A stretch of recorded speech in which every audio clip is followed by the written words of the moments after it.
Mis queridos rodantes, ¿cómo están? Bienvenidos a un capítulo nuevo de esta su casa, de este su canal de confianza, Rodando.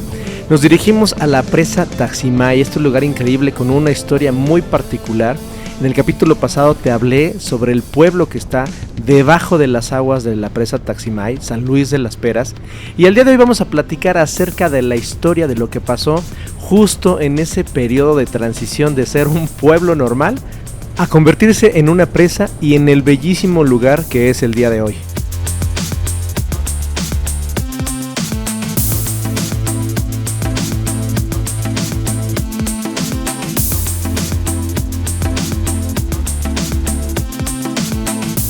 Y después de ver la presa Taximay en toda su belleza, ahora imagina este lugar sin agua.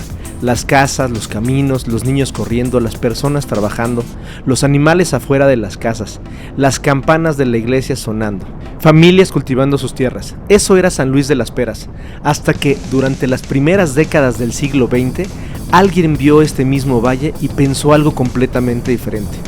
Aquí podemos almacenar agua.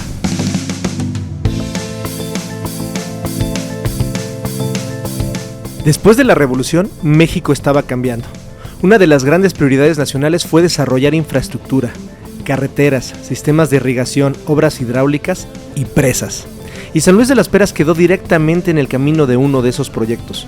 Una investigación de la UAM señala que alrededor de 1930, durante el periodo de Abelardo Rodríguez, se encargó a la Comisión Nacional de Irrigación la construcción de Taximay.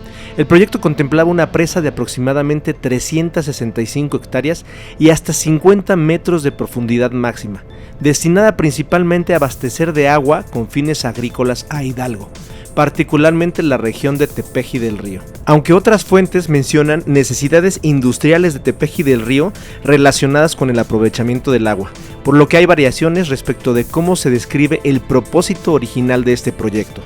Hasta ahí todo perfecto. Pero había un pequeño problema. Bueno, un problema algo grande. En el lugar donde debían almacenar el agua, vivía gente. Y no unas cuantas familias recién llegadas, era una comunidad con siglos de historia. La memoria histórica de San Luis Taximay señala que el 19 de agosto de 1919, San Luis de las Peras había sido declarado propiedad de la nación. Posteriormente, el 14 de octubre de 1933, los habitantes fueron expropiados de sus casas y terrenos para permitir la construcción de la presa. Algunas investigaciones señalan que existieron compensaciones por las propiedades afectadas. Un estudio de la UAM recupera incluso el testimonio de un habitante según el cual se entregaban terrenos en el monte a cambio de casas y tierras perdidas. Pero intentemos pensar qué significa realmente una compensación en estas circunstancias. ¿Cómo calculas cuánto vale la casa donde nació tu familia? El terreno que cultivó tu abuelo, la iglesia donde se casaron tus papás, el lugar donde están enterrados tus abuelos. Puedes ponerle precio a una construcción, puedes medir hectáreas, pero ¿cuánto cuesta abandonar tu historia? La presa fue construida. La memoria histórica de la propia comunidad ofrece una cronología más precisa. Señala que la presa fue inaugurada en 1934 y que el pueblo quedó finalmente sepultado por las aguas el 6 de junio de 1935. Esta última fecha es especialmente importante en la memoria local, porque según esa tradición, ese fue el día del último adiós. Ahora intentemos situarnos en ese día. Imaginemos el 6 de junio de 1935. Es tu casa, tu terreno, tu pueblo. Y saben que en poco tiempo todo estará debajo del agua. Los habitantes inicialmente se resistieron a abandonar sus hogares, claramente, pero finalmente tuvieron que marcharse hacia las partes altas. Según el relato conservado por la propia comunidad, el 6 de junio de 1935, los habitantes abandonaron San Luis de las Peras, en procesión. Y esto probablemente sea la imagen más poderosa de toda la historia de Taximay.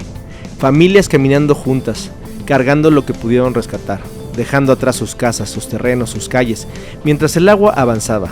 Primero desaparecerían las partes bajas, después los caminos, después las casas, los muros, los patios, hasta que finalmente el antiguo pueblo quedó cubierto. San Luis de las Peras había desaparecido del paisaje. Pero aquí hay algo muy importante. El pueblo desapareció, pero su gente no. Los habitantes fueron reubicándose en las zonas elevadas que rodean el nuevo embalse.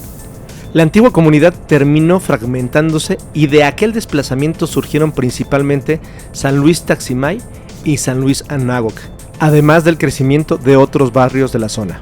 Y eso explica algo que todavía podemos observar.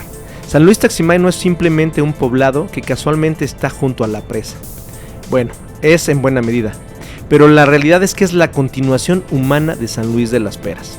La gente perdió el lugar físico, pero conservó nombres, tradiciones, historias, devociones y sobre todo memoria. Incluso el Cristo del Señor del Quejido fue rescatado y su veneración continuó en San Luis Taximay. El agua pudo cubrir las construcciones, pero no pudo borrar completamente la historia de este pueblo. Y llegamos al presente, porque hay algo que hace que Taximay sea completamente diferente a muchas otras presas. El pueblo todavía se deja ver.